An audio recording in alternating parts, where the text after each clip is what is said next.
Hey guys, welcome back. CALLOUS Invitational 3 play-in matches. We had a really good game 1 between Zokuru and Zomog, and honestly, I'm so hyped from that game. I really just want to get straight into it here. I'm just going to skip introduction stuff, get right back to the action. Going to be Zokuru on the bottom again with a T-Tower, and Zomog on the top with a Venusaur. Both going to switch. Claydol and Pert, make that Milotic and Pert, and Hydro Pump coming down. You guys might have saw real quick that I switched the sides just for the continuity. So it's going to be Zokuru on the bottom again, as he was in the previous game, even though the replay wanted to put him on the top. So here's Bliss coming into Venusaur. Sleep Powder missing. That actually might be a good thing. I don't think you really care about sleeping Bliss. Not that it would have hurt anything, but it just doesn't seem important.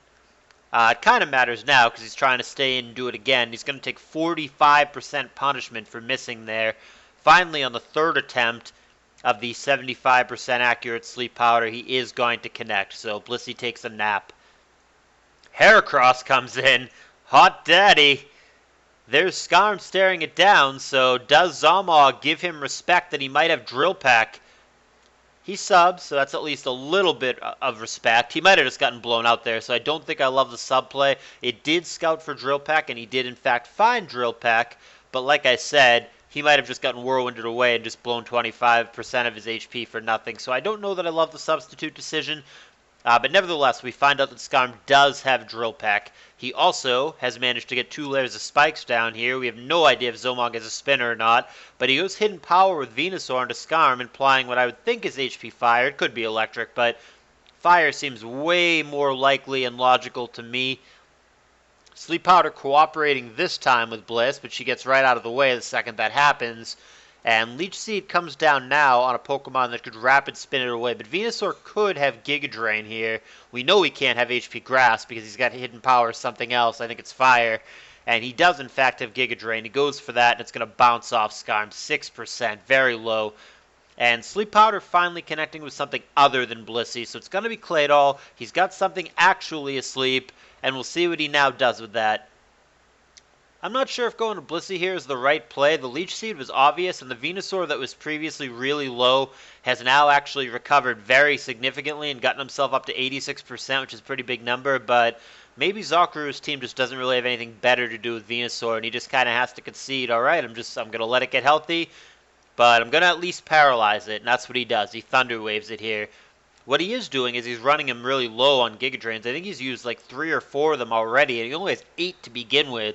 So none of those Giga Drains have hit a target that he cares about. The T-Tar, the Claydol, and the Milo are all Grass weak, but the Skarm Bliss both could not care less about the Giga Drain, and so far that's all he's managed to land them on. Recover and Earthquake, respectively, here. These two pokes really don't hurt each other. Milo could have Toxic for the Swampert, but Swampert could also just have Refresh to make it go away. There's a critical hit EQ there, 51%.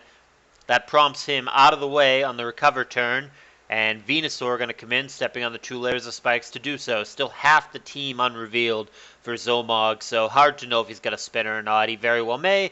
A lot of the time Venusaur is paired with Fortress, but at the same time Venusaur is usually not paired with Heracross, so this might be a different take on the Venusaur team. I think I've seen Eden's Embrace use a team like this with Venusaur Heracross. I think he does a Moltres too, but I might be confusing what the team is. They're just having teams blur together. That does tend to happen sometimes.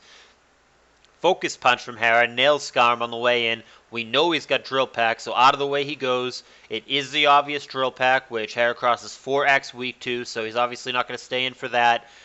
And there is a Protect and an Ice Beam, respectively. The Protect really didn't care what the Swampert was going to do, just trying to gain some lefties, and that is exactly what he did.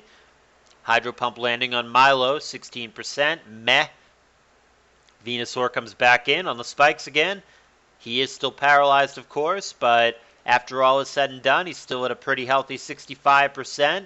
Blissey comes in, and it's on the bad end of Leech Seed, so that is going to get Venusaur right back to where he was before. Very healthy, 93%. Here comes Milo, and don't know what Venusaur wanted to go for there. Venusaur doesn't actually seem super threatening. He really needs spikes to matter. The Leech Seed can just be switched out of consequence-free right now. The Giga Drain can be blocked by at least the Bliss and the Skarm very, very effectively.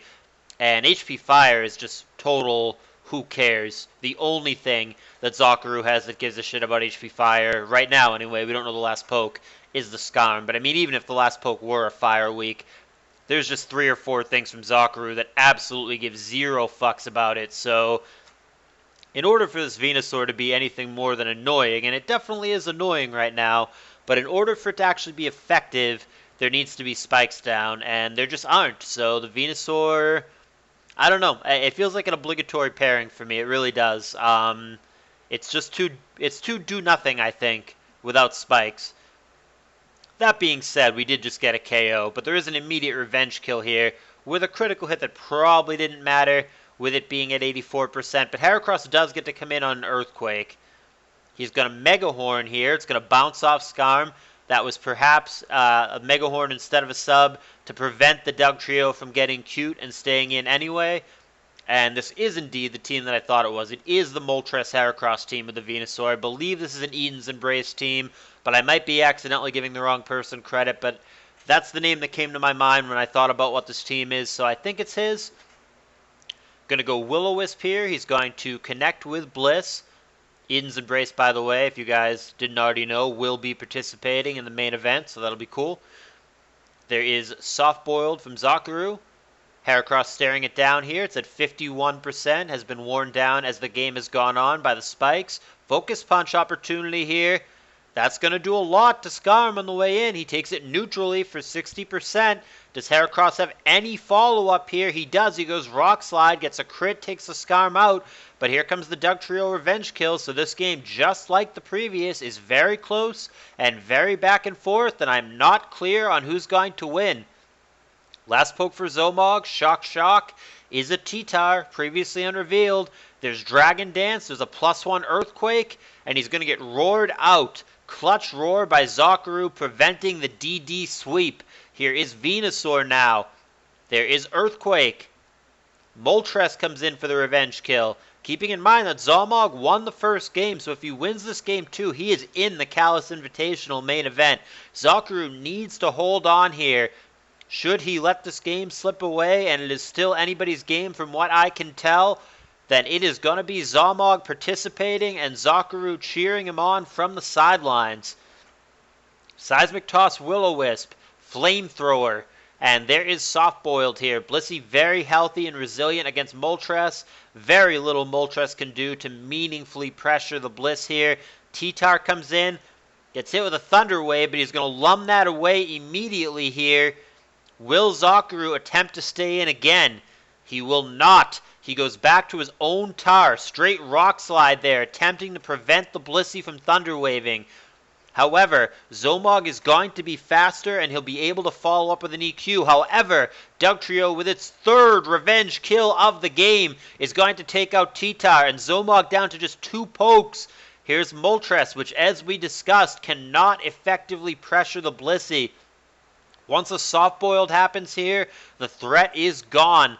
Desperately fishing for critical hits here, hoping maybe Zomog gets greedy and goes for Thunder Wave on that turn, and then Crit plus Sand finishes him or something like that. I don't blame him for playing for that. You can always play for hacks or for opponents making mistakes, but that does not appear to be the case. Zokuru appears to have stabilized in this game, and unless that pert is some set that I'm not thinking about, some Curse Pert or Endeavor Pert or something to close out this game, it sure looks to me like we are going to a decisive Game 3. We've seen Hydro Pump, Earthquake, Ice Beam here, so the first thing that needs to happen is Swampert needs to be faster and kill the Bliss. He's not faster, but he does kill the Bliss. Now, I think he just has to go for the Ice Beam Freeze. I think there's no other play. I think you have to Ice Beam here if you are Zomog. I hate the Earthquake. I see no point of that. Even with a crit, what does that do? You've got to Ice Beam here. There's no other play. There's the Protect. I definitely disagree with Earthquake. 100% think that's a mistake. There is no out here at all other than a freeze. He realizes that now, but it's too little too late because the Milo does in fact have Toxic. We hadn't seen that before. That was the first use of it. But we know the full Swampert moveset, that is Hydro Pump, Earthquake, Ice Beam, Protect. That, of course, means he does not have Refresh nor Rest. And as such, he cannot get rid of that toxic, and he's simply going to concede. That is not a premature concession. There is no way out, and we are going to Game 3. An exciting Game 3 for sure, because it is one game only. It could be a stomp, it could be a hacks fest, it could be as close as the series up to this point, but it's going to be one game only, good, bad, or ugly, to determine who will be in the CALLOUS Invitational 3 main event, and who will be oh so close, but yet so far. That is coming up next. Definitely don't go away. Thumbs up, and see you guys in Game 3.